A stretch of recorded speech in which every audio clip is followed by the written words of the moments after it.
के YouTube channel पे मैं सुभाष जयपाल आपका एक बार पुनः स्वागत करता हूं। दोस्तों, अपने जो इलेक्शन थ्योरी का टेस्ट को स्टार्ट किया था उसके आज अपने नेक्स्ट क्लास स्टार्ट करने जा रहे हैं।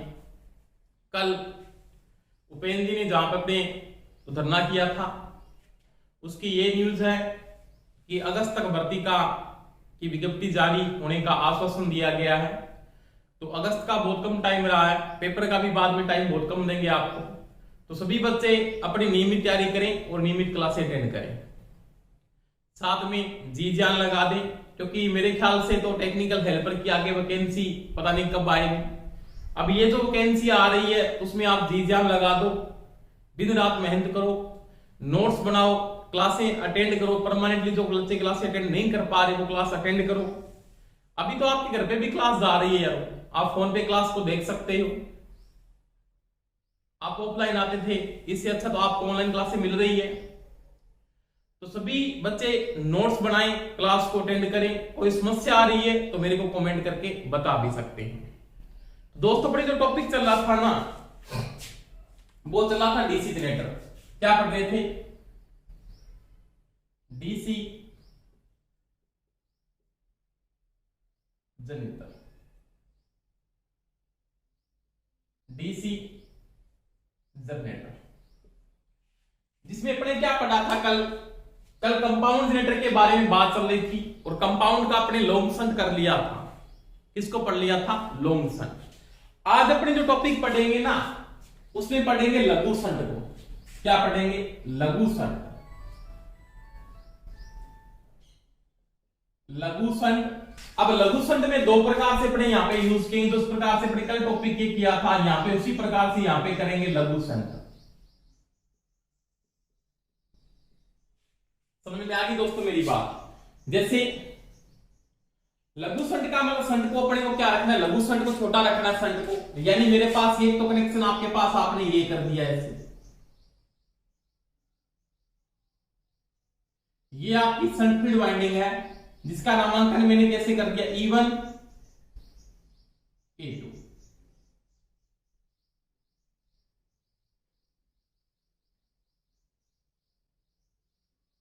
ये आपके पास आर्मेचर वाइंडिंग है, इसका नामांकन दोस्तों पता है A1 A2। और यहां पे मैंने कुछ टर्म के साथ क्या डाल दी? सीरीज फील्ड वाइंडिंग डाल। इसका उद्देश्य मैंने कल आपको बता दिया था, सीरीज फील्ड वाइंडिंग का क्या उद्देश्य होता है, उसके बारे में दोस्तों अपने क्या की थी, कल बात भी की, क्यों मैं इसको यूज करता।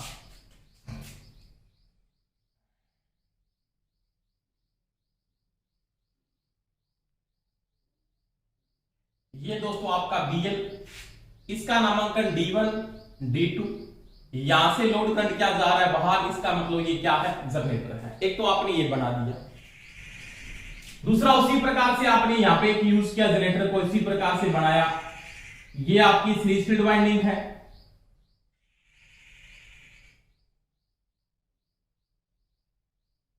ये आपकी शंट फील्ड वाइंडिंग है।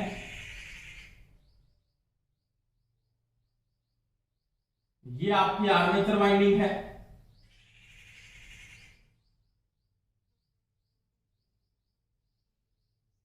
यहां पे लोड वोल्टेज बार मिलेगी, यहां पे नामांकन A1 A2 D1 D2 E1 E2। यहां से लोड करंट क्या जा रहा है? बाहर जा रहा है। अब दोस्तों मैं यहां पे एक बात करता हूं, ये भी लघु शंट का है और ये भी लघु शंट का है। समझ में आई दोस्तों मेरी बात?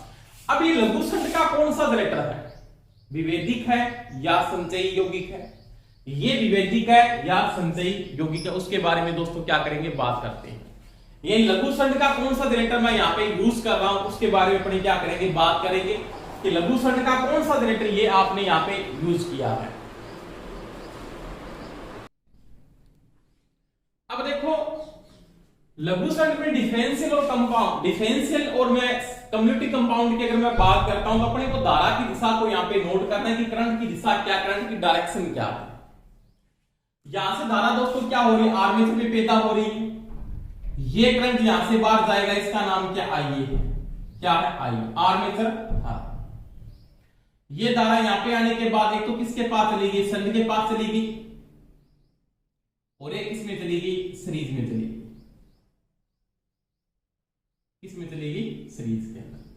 अब सीरीज फील्ड में जो करंट की डायरेक्शन है ना, वो डायरेक्शन कैसे है? करंट की डायरेक्शन ऐसे घूम रहा है करंट, यानी सीरीज फील्ड में करंट का डायरेक्शन ये डायरेक्शन है करंट की, ऐसे यानी आईएससी आपके पास ऐसे फ्लो हो रही है, आईएससी ऐसे घूम के करंट ऐसे जा रहा है इसके अंदर। समझ में आ रही है मेरी बात? यानी इसमें जो करंट की डायरेक्शन आप यहां पे अगर बनाते हो तो आप इस प्रकार से डायरेक्शन इसकी बना सकते हो, यानी जो इसकी डायरेक्शन है ना करंट की, वो ऐसे डायरेक्शन है। इस डायरेक्शन में आपका करंट क्या हो रहा है? फ्लो हो रहा है। ये डायरेक्शन है सीरीज फील्ड की, आईएससी ऐसे लिख सकता हूं यहां पे, घूम के बाद में लोड के पास चला गया। शंट में करंट की डायरेक्शन आपके पास क्या? यही है शंट में डायरेक्शन, आईएसएच। क्या है? आईएसएच। और ये क्या है? आईएससी। दोनों वाइंडिंगों में धारा की दिशा दोस्तों क्या है? एक ही है। दोनों वाइंडिंगों में करंट की डायरेक्शन जब एक होती है तो दोनों का फ्लक्स क्या होता है? संयुक्त होता है या समायोजित हो जाता है, जुड़ जाता है। ये मैंने बताया था आपको, मैंने ये बताया आपको टॉपिक मैग्नेट में करवाया, जिसमें मैग्नेट टॉपिक नहीं किया पिछली वाली वीडियो आप देखें जरूर, मजा आएगा। पूरे टॉपिक मैंने कॉन्सेप्ट से कंप्लीट किए हैं, चाहे आप एसी थ्योरी सामान्य भूत को पढ़े, चाहे एसी थ्योरी पढ़े, चाहे डीसी थ्योरी पढ़े, पॉलीफेज पढ़े, चुंबक पढ़े, अब जनरेटर चल रहा है, तो सारे टॉपिक आप मेरा टेक्निकल कोचिंग क्लास का जो यूट्यूब चैनल जब खोलोगे उसकी जो प्लेलिस्ट है वहां पे मैंने लगभग 73 वीडियो डाल दी है, तो सभी वीडियो आप क्रम से देखना, बिल्कुल समझ में आएंगे टॉपिक, कोई समस्या नहीं आएगी आपके। देखो यहाँ पे दोनों में करंट की डायरेक्शन है, दो चालकों में अगर धारा की दिशा समान है और उसमें धारा प्रवाह होती है तो उनके बीच में अट्रैक्शन का बल लगता है, आकर्षण का बल, यानी फ्लक्स क्या होता है? जुड़ता है। यानी फ्लक्स यहाँ पे क्या करेगा दोस्तों? संयोग करेगा। इसका फ्लक्स क्या होगा? जुड़ने वाले स्वभाव का होगा। यानी यहाँ पे जो फाई टी आएगा ना उसके बराबर क्या लिख सकता हूं? फाई एस एच प्लस में क्या होगा? Phi S C. और जब इनका फ्लक्स जुड़ता है ना तब इसको क्या बोलते हैं? अपने संचयी कहा जाता है। तो ये लघु संट का कौन सा बन जाएगा? तो ये तो बन जाएगा लघु संट का संचयी यौगिक। कौन सा बन जाएगा? संचयी यौगिक। यानी ये जो जनरेटर आपके पास, इसको मैं लिख सकता हूं, ये तो होगा लघु संट संचयी यौगिक, लघु संट संचयी यौगिक, जिसको इंग्लिश में बोलते हैं शॉर्ट संट कम्युलेटिव कंपाउंड। क्या बोलते हैं? Short shunt cumulative compound. समझ में आई दोस्तों मेरी बात? अब डिफरेंशियल में अगर आप देखते हो, ये अपने डिफरेंशियल है, नॉर्मल में बात करता हूं डिफरेंशियल है, क्योंकि इसमें धारा की दिशा आप अगर नोट करोगे तो यहां से करंट पैदा होकर क्या निकला? बाहर आया, ऐसे करंट यहां से जा रहा है, ये आईए है। समझ में आई दोस्तों मेरी बात? अब इसमें जो करंट जा रहा है उसकी डायरेक्शन आपके पास भी यहीं पे यही है, आईएससी से फ्लो हो रहा है इसके अंदर, ये डायरेक्शन है करंट की। इसमें शंट में करंट आ रहा है ऐसे, इसमें करंट की डायरेक्शन है वो शंट की करंट की डायरेक्शन ये है, आईएस की डायरेक्शन ये है। समझ में आई दोस्तों मेरी बात? सीरीज में करंट की डायरेक्शन आपके पास ये है। दोनों में धारा की दिशा क्या है? विपरीत है। जब दो फील्ड वाइंडिंगों में धारा की दिशा विपरीत होती है, अगर दो चालकों में धारा की दिशा विपरीत होती है तो उनके बीच में कौन सा बल लगता है? प्रतिकर्षण बल लगता है। तब उनका फ्लक्स संयुक्त न होकर आपस में क्या करता है? विरोध करता है। तो यहाँ पे जो टोटल फ्लक्स आएगा ना आपका, जो फाई टी आता है यहाँ पे जो फाई टी आएगा वो किसके बराबर होगा? टोटल फ्लक्स वो होगा फाई एस एच माइनस में क्या हो जाएगा? Phi S C. और इस डिफरेंस के कारण इसको क्या बोलते हैं? डिफरेंशियल। तो इसको मैं किस नाम से जानता हूं? लघु संट। क्या बोलते हैं दोस्तों? लघु संट विभेदिक यौगिक जनित्र, ये लिख सकता हूं। शॉर्ट संट डिफरेंशियल कंपाउंड, ये डिफरेंशियल का कंपाउंड होगा और ये कौन सा होगा? कम्युनिटी कंपाउंड होगा। कोई समस्या? आपकी समस्या तो मेरे को कमेंट करके बता सकते हैं कि सर हमारे ये समस्या आई। अब देखिए, अब दोनों के मैं इबिस समीकरण की बात करता हूं, दोनों का इबिस समीकरण एक ही रहता है, कोई समस्या नहीं आई। इबिस समीकरण में कोई समस्या नहीं आती। पहली बात यहां पे नोट करें, आपकी सीरीज फील्ड वाइंडिंग लोड के श्रेणी क्रम में जुड़ी है। लोड के किस क्रम में? देखो दोस्तों, श्रेणी क्रम में जुड़ी है। किस क्रम में जुड़ी है? श्रेणी क्रम में। अगर ये लोड के किस क्रम में जुड़ी है? श्रेणी क्रम में जुड़ी है, तो मैं लिख सकता हूं एक बात, क्या लिख सकता हूं? आईएल का जो मान है, किसका मान है दोस्तों? आईएल। आईएल का मतलब आपके पास क्या है? लोड धारा। आईएल बराबर आईएससी है यहाँ पे, क्या है आईएससी। चाहे आप इसके अंदर देख लो और चाहे इसके अंदर देख लो, दोनों में श्रेणी क्रम में धारा का मान क्या रहेगा, समान रहेगा। अब देखो बात करेंगे तो दूसरी बात मैं अगर यहाँ पे कहता हूं तो मेरे को शंट की वोल्टेज निकालनी पड़ेगी। की बात शंट की वोल्टेज मेरे पास यहाँ पे नहीं, पहले तो आपने शंट की वोल्टेज को सीधा निकालना कि बीएल का मान बीएसएस के क्या बराबर होता है। इसमें बीएल का मान बीएसएस के बराबर नहीं है। इसमें क्या यहाँ की वोल्टेज यहाँ पे मेरे को मिल सकती है दोस्तों, नहीं मिल सकती, क्योंकि बीच में सीरीज फील्ड वाइंडिंग क्या कर रही है, वोल्टेज को ड्रॉप कर रही है। तो मेरे को क्या निकालना पड़ेगा, बीएसएस का मान निकालना पड़ेगा, यानी शंट की वोल्टेज, यानी मेरे को यहाँ की वोल्टेज निकालनी पड़ेगी, इस बिंदुओं के मध्य की वोल्टेज, यानी यहाँ की जो वोल्टेज को क्या बोलते हैं, बीएसएस। ये दोस्तों मेरे को निकालनी पड़ेगी। तो नॉर्मल निकल सकती है, कोई समस्या नहीं है। अपने को बार क्या मिला, बीएल मिला, क्या मिला, बीएल। मेरे को ज्ञात क्या करना है, पहली बात करूं तो पहले मेरे को ज्ञात करना, वो शंट की वोल्टेज ज्ञात करनी है, बीएसएस ज्ञात करना है। बीएसएस ज्ञात करने के दो तरीके हैं, एक तो आप ऐसे निकाल सकते हैं, बी से भी निकालेंगे, इससे भी निकालेंगे। देखो बीएल मेरे को यहाँ पे मिला, इससे पहले वोल्टेज ड्रॉप हुई थी आईएससी इंटू आरएस, ये वोल्टेज ड्रॉप होगी जिसको ओमिक ड्रॉप कहते हो, इसलिए वोल्टेज को ड्रॉप किया, फिर यहाँ की वोल्टेज आ जाएगी। इसका मतलब क्या लिख सकता हूं, बीएल में से किसकी ड्रॉप को जोड़ दो, बीएल में किसकी ड्रॉप जोड़ दो, सीरीज फील्ड की ड्रॉप को जोड़ दो। सीरीज फील्ड की ओमिक ड्रॉप अगर बीएल के साथ आप जोड़ देते हो तो किसकी वोल्टेज आ जाती है, शंट की वोल्टेज दोस्तों आ जाती है। कोई समस्या नहीं है। अब देखो, अगर बीएसएस का मान मेरे पास आ जाता है तो मैं आईएसएस का मान निकाल सकता हूं, यानी मैं यहां पे आईएस बराबर ये लिख सकता हूं, बीएसएस बटा में आरएसएस, बीएसएस बटा में आरएसएस। और आपको बीएसएस की जगह ऑप्शन में वो यहां पे ये भी लिखा दे सकता है, तो कोई समस्या नहीं आनी चाहिए। अब देखो, ये धारा कौन सी है, आर्मेचर धारा, ये धारा कौन सी है, शंट धारा, और ये धारा कौन सी है, सीरीज धारा। ऐसे तो और ये इसमें लिखा रहा है। अब इन तीनों धाराओं का जो मेरे को संबंध बताना है ना, इनका जो संबंध है वो क्या संबंध है, एक ये धारा आपके पास, इन तीनों का क्या संबंध है, तो मैं लिख सकता हूं यहां पे आईए आर्मेचर धारा बराबर क्या हो जाएगा, आईएल। चाहे आप आईएल लिख दो चाहे आप आईएससी लिख दो, कोई फर्क नहीं है, क्योंकि आईएल का मान आईएससी के बराबर है।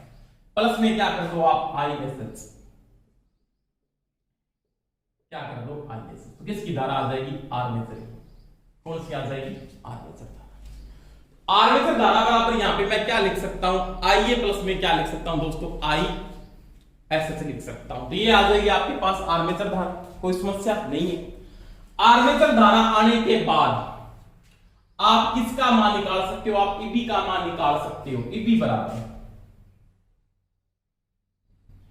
दोस्तों, ईबी कहां पे पैदा हुआ, तो ईबी आर्मेचर के अंदर होता है, ई जनरेट होता है, ईबी का मतलब होता है ईजी या ईबीए की बात। इसके अंदर ईबी बना और यहां पे भी क्या बना, ईबी बना, दोनों में कोई समस्या नहीं है, यहां पे भी ईबी जनरेट हुआ था। अब देखो मेरे को बाहर क्या मिला, बीएल मिला, क्या मिला, बीएल। बीएल से पहले ड्रॉप कौन कर गया, series field ISC into RSC drop कर दिया। क्या शंट फील्ड वाइंडिंग वोल्टेज को ड्रॉप करके, नहीं, शंट फील्ड वाइंडिंग धारा को लेकर चलती है, क्योंकि ये समांतर क्रम में जुड़ी है, समांतर में वोल्टेज का मान समान रहता है, यहाँ की वोल्टेज यहाँ की वोल्टेज के क्या है, बराबर है, कोई समस्या नहीं है। तो कौन ड्रॉप करेगा, आर्मेचर ड्रॉप करेगा, प्लस में क्या लिख देंगे, आईए इंटू आर, आईए इंटू आर। तो ये इसका दोस्तों होता है ईबी स्नेह क्रम, क्या होता है, ईबी स्नेह क्रम। अब ध्यान पे रख लेना, यहाँ पे आईएससी जो मैंने लॉन्ग शंट में समझाया था ना कि आईएससी और आईए में कॉमन ले सकते हैं, क्योंकि आईएससी का मान यहाँ पे आईए के बराबर नहीं है, यहाँ पे कॉमन नहीं आएगा, वो लॉन्ग शंट में आता है।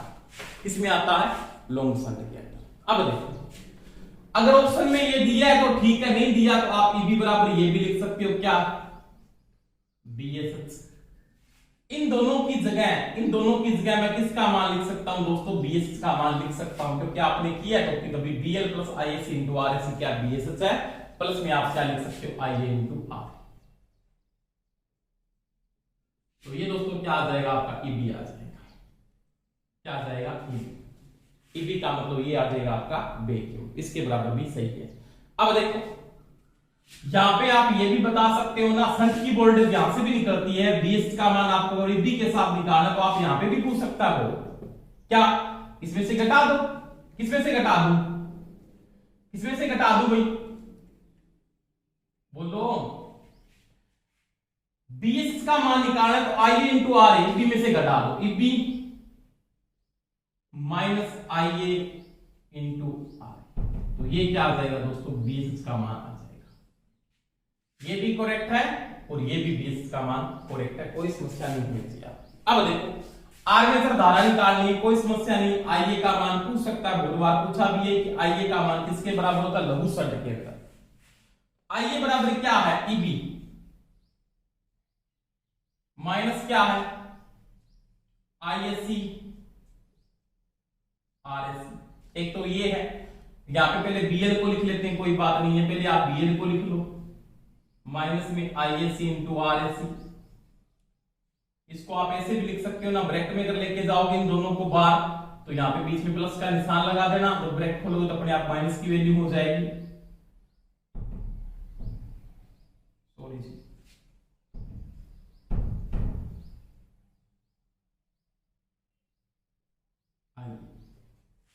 गुणा में भाग वाला आर है, ठीक है जी, कोई समस्या नहीं। अब आपको ये भी लिख सकते हो, आइए बराबर क्या, EB माइनस इसकी जगह BSH बटा में क्या लिख सकते हो, आर।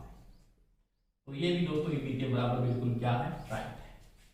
तो कोई समस्या आ रही है, कोई समस्या नहीं होनी चाहिए। आपको एक समीकरण उस समीकरण से आगे समीकरण को आप हल करते जाओगे, कोई दिक्कत नहीं आएगी दोस्तों, कोई समस्या भी नहीं होगी। तो ये इसका EB समीकरण है और ये इसकी आर्मेचर धारा के बराबर। इस प्रकार से आप स्क्रीनशॉट ले सकते हो, कोई समस्या है तो मेरे को कमेंट करके बता सकते हो। न्यूमेरिकल आएंगे तो अपने करेंगे, न्यूमेरिकल भी इसके किस प्रकार से प्रश्न को पूछ सकता है, कोई समस्या नहीं होनी चाहिए। अब देखो दोस्तों, इसका ये EB समीकरण है। अब मैं बात करूं ये कि भार बढ़ने पे टर्मिनल वोल्टेज का मान बढ़ता है। अगर आप लोड बढ़ाओगे तो लोड के साथ टर्मिनल वोल्टेज में क्या होगी, वृद्धि होगी, ये नॉर्मल बात है। ये मैंने कल भी समझाया था, कल थोड़ा सा स्क्रीन से कट गई थी लाइनें, तो मैं दोबारा यहाँ पे थोड़ी सी रिपीट कर रहा हूं। अगर इस पे भार बढ़ता है, क्या बढ़ता है दोस्तों, भार। अगर आपका भार बढ़ता है, भार आपका दोस्तों यहाँ पे इंक्रीज हुआ, क्या हुआ, इंक्रीज। अगर आपका भार यहाँ पे क्या हो रहा है, बढ़ रहा है, यानी लोड का मान यहाँ पे क्या होता है दोस्तों, बढ़ता है। आपका भार यहाँ पे क्या हुआ, इंक्रीज हुआ है। जब आपका लोड बढ़ता है ना, तो लोड के साथ क्या बढ़ती है दोस्तों, लोड धारा में वृद्धि होती है, इसके साथ क्या बढ़ता है, IL बढ़ता है। क्या बढ़ता है, IL बढ़ता है, बिल्कुल बढ़ता है। यहाँ पे लोड बढ़ेगा, लोड के साथ लोड धारा बढ़ेगी। लोड धारा सीरीज धारा के बराबर है, इसका मतलब क्या बढ़ेगा दोस्तों, ISC भी बढ़ेगा। क्या बढ़ेगा, ISC बढ़ेगा। ISC समानुपाती क्या है, ISC है, तो सीरीज का क्या बढ़ेगा, फ्लक्स भी बढ़ेगा। सीरीज का फ्लक्स बढ़ता है तो सीरीज का जो फ्लक्स है ना, तो फ्लक्स भी को पता है, कुल फ्लक्स में क्या होगी, वृद्धि होगी, क्योंकि ISC से बढ़ रहा है। तो यहां पे क्या है, ये जब इंक्रीज होगा तो उसके साथ क्या होगा, φt बढ़ेगा। φt समानुपाती होता है किसके, EB के, तो EB भी क्या होगा, बढ़ेगा। EB क्या होगा, इंक्रीज होगा। और जब आपका EB बढ़ता है दोस्तों, तो EB के साथ क्या बढ़ता है, BL के मान में भी वृद्धि होती है, तो BL का मान भी क्या होगा, बढ़ेगा। तो लोड के साथ ये भी टर्मिनल वोल्टेज को क्या करता है दोस्तों, बढ़ाता है। अगर भार बढ़ता है तो भार के साथ टर्मिनल वोल्टेज क्या होती है, बढ़ती है। समझ में आ गई दोस्तों मेरी बात, यानी भार बढ़ने पे टर्मिनल वोल्टेज क्या होगी, बढ़ेगी। अगर आप भार को कम करते हो, भार को आपने कम किया, IL कम हुआ, IL कम हुआ तो दोस्तों सभी को पता है ISC कम हुआ। ISC समानुपाती φSC है, तो φSC कम हुआ। φSC कम हुआ, टोटल फ्लक्स में क्या आई, कमी आई। फ्लक्स में कमी आई तो EB कम हुआ। EB कम हुआ तो BL के मान में भी क्या आती है, कमी आती है। यानी जब भार बढ़ता है तो भार के साथ वोल्टेज बढ़ती है, भार कम होने पे वोल्टेज का मान कम होता है। यानी भार इंक्रीज होने पे टर्मिनल वोल्टेज में वृद्धि होगी, भार कम होने पे टर्मिनल वोल्टेज में क्या आएगी, कमी आएगी। अब देखो यहाँ पे क्या है कि लोड बढ़ा, यहाँ पे भी क्या बढ़ा दोस्तों, आपका भार इंक्रीज हुआ, ये बढ़ा। तो मेरे को पता है भार के साथ यहाँ पे भी क्या बढ़ेगा, IL बढ़ता है। क्या बढ़ता है, IL। भार बढ़ा, IL बढ़ा, IL के साथ क्या बढ़ा, ISC बढ़ा। ISC समानुपाती वही बात है, φSC है। क्या है, φSC। अब यहाँ पे एक समस्या है, जब सीरीज का फ्लक्स बढ़ता है ना, तो कुल फ्लक्स में क्या आती है, कमी आती है। तो यहाँ पे φt कम हो जाता है, बढ़ता नहीं है φt, क्योंकि डिफरेंस चल रहा है। अगर ये बढ़ेगा ना तो φt में क्या आएगी, कमी आएगी। φt कम हो जाता है, यहाँ पे φt बढ़ता है उसके साथ ही। यहाँ पे फाइटी इंक्रीज होगा दोस्तों, क्या होगा यहाँ पे फाइटी बढ़ेगा, इसके साथ फाइटी क्या होगा, कम होगा। तो यहाँ पे क्या फाइटी में कमी आती है, फाइटी जब कम होता है तो ईबी का मान में क्या आती है, कमी आती है। ईबी कम होता तो बीएल भी क्या हो जाता है, कम हो जाता है। बीएल क्या हो जाता है, कम, क्योंकि सभी को पता है ईबी समानुपाती होता है, ना किसके समानुपाती, टोटल फ्लक्स के समानुपाती है, वो कुल फ्लक्स के क्या है, समानुपाती, जो काम आ रहा है।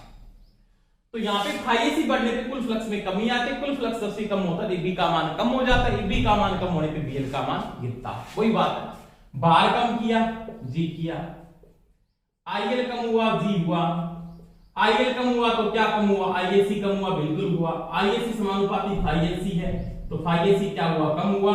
देखो जब फाइएसी यहाँ पे कम होता है ना, फाइएसी जब आपका कम होता है, ये डिस्क्रीज होता है, फाइटी क्या होता है, बढ़ता है। यहाँ पे फाइटी में बड़ी होगी, ईबी बढ़ेगा, ईबी बढ़ेगा तो बीएल भी बढ़ेगा, बीएल भी क्या होगा, बढ़ेगा। समझ में आई दोस्तों बात। तो ये भार के साथ, अगर भार लोड बढ़ता है तो लोड के साथ ये टर्मिनल वोल्टेज बढ़ाता है, और ये लोड के साथ टर्मिनल वोल्टेज को क्या करता है दोस्तों, कम करता है। पूरा कॉन्सेप्ट मैंने समझाया सूत्र के द्वारा, कोई रट्टे नहीं मारे, काम से बातों को समझना है, कोई समस्या आपके नहीं आएगी। दूसरी बात, इसका जो यूज होता है, कम्युनिटी कंपाउंड का जो यूज करते हो, यौगिक का जो उपयोग करते हो ना, कम्युनिटी कंपाउंड का यानी संचयी का जो उपयोग होता है,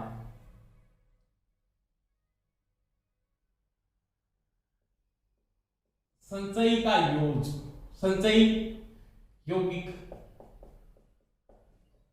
जनित्र, इसका जो उपयोग करते हो ना आप, तो वो लंबी लाइनें हैं, जैसे लंबी लाइनें हैं, वहां पे वोल्टेज ड्रॉप की पूर्ति करने के लिए इसको यूज करते हैं, कि लंबी लाइन है वहां पे वोल्टेज ड्रॉप की पूर्ति करने के लिए, लंबी लाइन में वी ड्रॉप पूर्ति के लिए इसका यूज किया जाता है। समझ में आ गई मेरी बात। सड़क लाइटिंग में,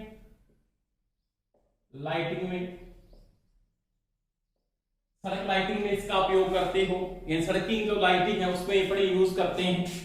समझ में आ गई दोस्तों मेरी बात। ये सड़क की जो लाइटिंग व्यवस्था है उसके अंदर भी इसका क्या करते हैं, उपयोग किया जाता है। और इसका जो उपयोग करते हैं वो कहां पे उपयोग किया जाता है, वो किया जाता है रेलवे में, इन जगहों पे इसका उपयोग करते हैं। इसका ज्यादा उपयोग करते हैं ना, इसका जो यूज है या उपयोग है, आर्क वेल्डिंग में इसका उपयोग किया जाता है। आर्क वेल्डिंग सेट के अंदर, आर्क वेल्डिंग इसका ज्यादा यूज होता है। ये वेल्डिंग का जो उपयोग होता है वो आर्क वेल्डिंग में होता है, और इसका मेरे कई जगह अपने उपयोग कर सकते हैं। तो ये दोस्तों लघु संघ के विस्मीकरण, दोनों में कोई समस्या आपके नहीं आनी चाहिए। अगर समस्या आ रही है तो मेरे को कमेंट करके आप बता भी सकते हैं। इसके बाद देखो दोस्तों, अगर मैं बात करूं आगे, इसके विस्मीकरण के बाद में अगर बात करता हूं आगे की, तो इसका अगर कोई क्वेश्चन आ जाता है, मान लीजिए इसका कोई क्वेश्चन पूछ दिया इसने, एक लघु संघ का कर लेते हैं, एक लॉन्ग संघ का मैं करवा देता हूं। कोई समस्या आए तो मेरे को कमेंट करके बता सकते हो आप।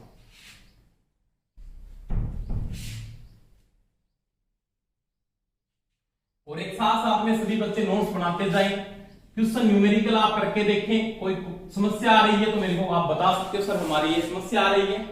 और समस्या आए तो टेक्निकल कोचिंग क्लासेस का जो टेलीग्राम का लिंक है वीडियो के डिस्क्रिप्शन में डाल दिया गया है, वहां पे जाके आप टेलीग्राम को ज्वाइन कर लें। कोई समस्या आए तो वहां पे मेरे को क्वेश्चन भेज सकते हैं, तो उसका आपको आंसर मिल जाएगा। देखो दोस्तों, एक मेरे को क्वेश्चन दे दिया, मान लीजिए इसने ये क्वेश्चन दिया,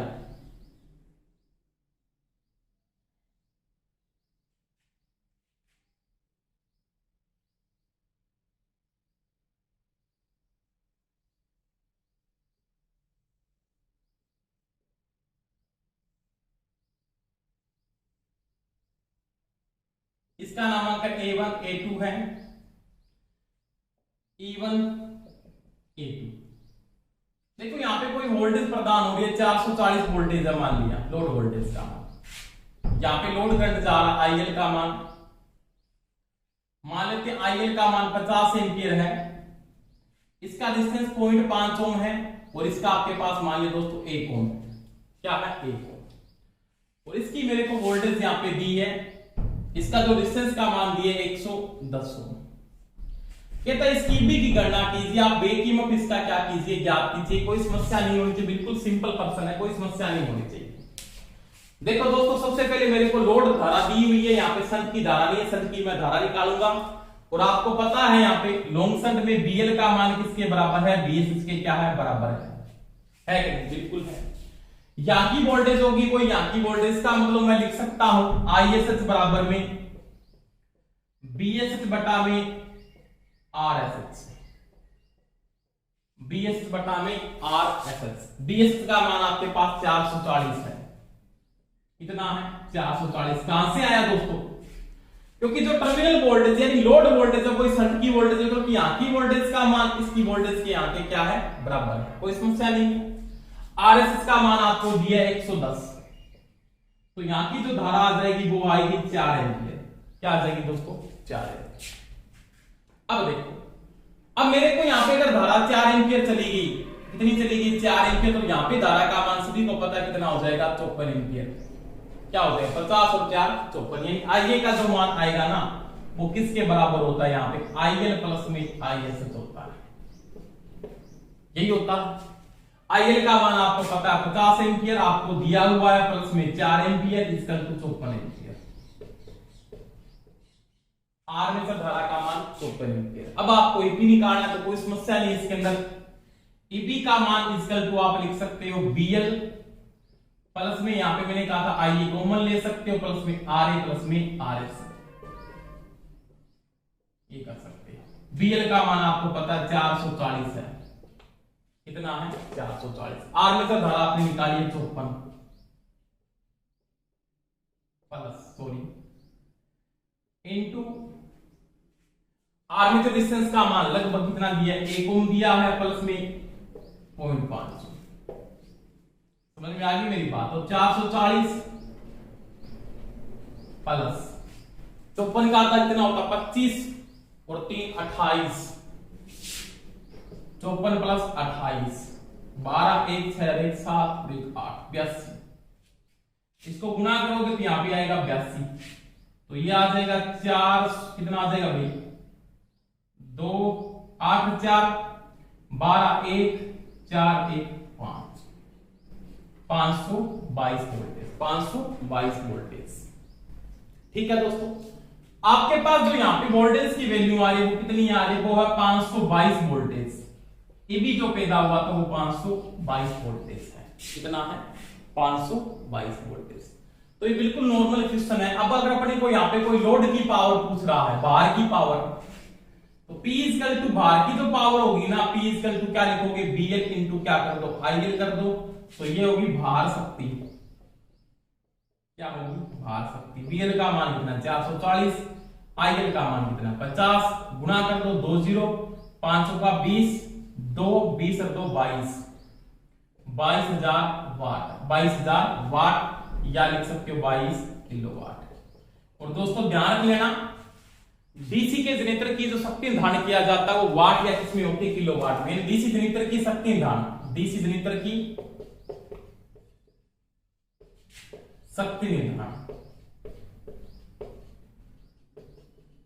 वो होता है या तो किलोवाट या होता है वाट, एक ही बात, कोई समस्या नहीं। अब ये तो शक्ति बाहर की शक्ति, अगर आपने कोई पूछ लेता आर्मेचर शक्ति यहाँ पे कितनी है वो ज्ञात कीजिए।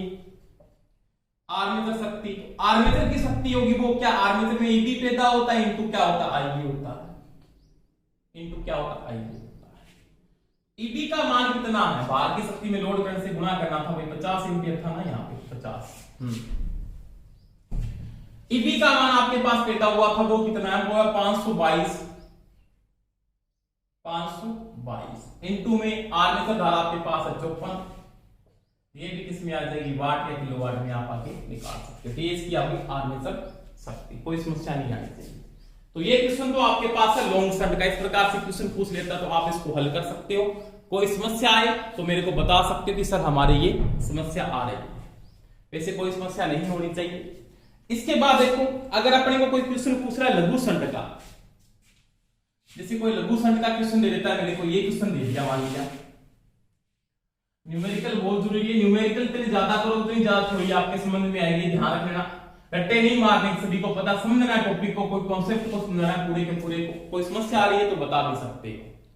अब देखो, अब मेरे को क्वेश्चन मान इसमें ये दे दिया, ये सीरीज फील्ड को ऐसे लगा दी, कैसे लगा सकता है, कोई समस्या नहीं है आपकी। ये आपकी सन फील्ड वाइंडिंग है,